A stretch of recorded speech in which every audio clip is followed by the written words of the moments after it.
بسم الله الرحمن الرحيم.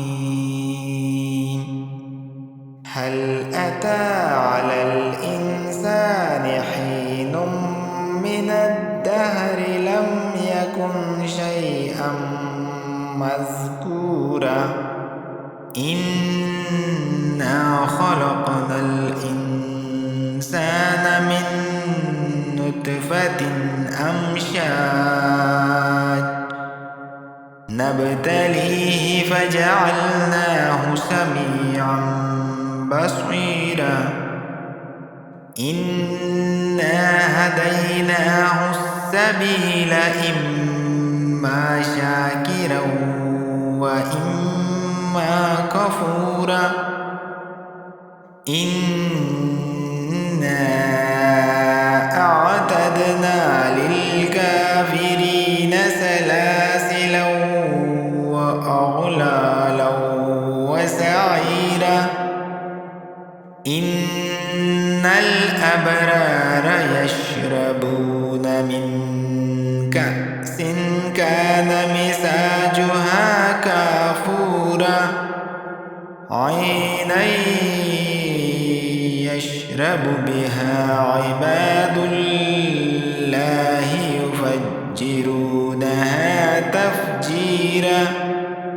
يوفون بالنذر ويخافون يوما كان شره مستطيرا ويطعمون الطعام على حبه مسكينا ويتيما وأسيرا إنما نطعمكم لوجه الله لا نريد منكم جزاء ولا شكورا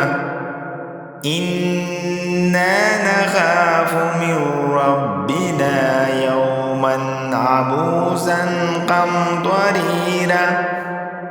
فوقاهم الله شر ذلك اليوم ولقاهم نضرة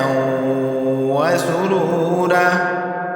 وجزاهم بما صبروا جنة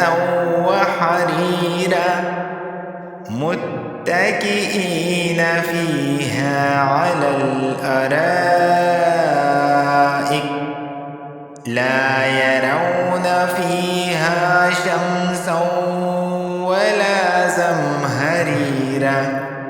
ودانية عليهم ظلالها وظللت قطوفها تذليلا ويطاف عليهم بآنية من فضة وأكواب كانت قوارير من فضة قدروها تقديرا ويسقون فيها كأسا كان مزاجها زنجبيلا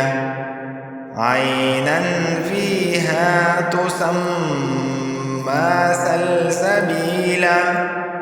ويطوف عليهم ولدان مخلدون إذا رأيتهم حسبتهم لؤلؤا منثورا وإذا رأيت ثم رأيت نعيما وملكا كبيرا عاليهم ثياب سندس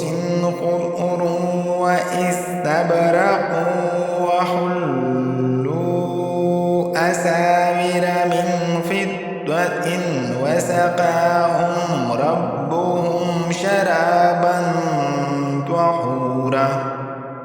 إن هذا كان لكم جزاء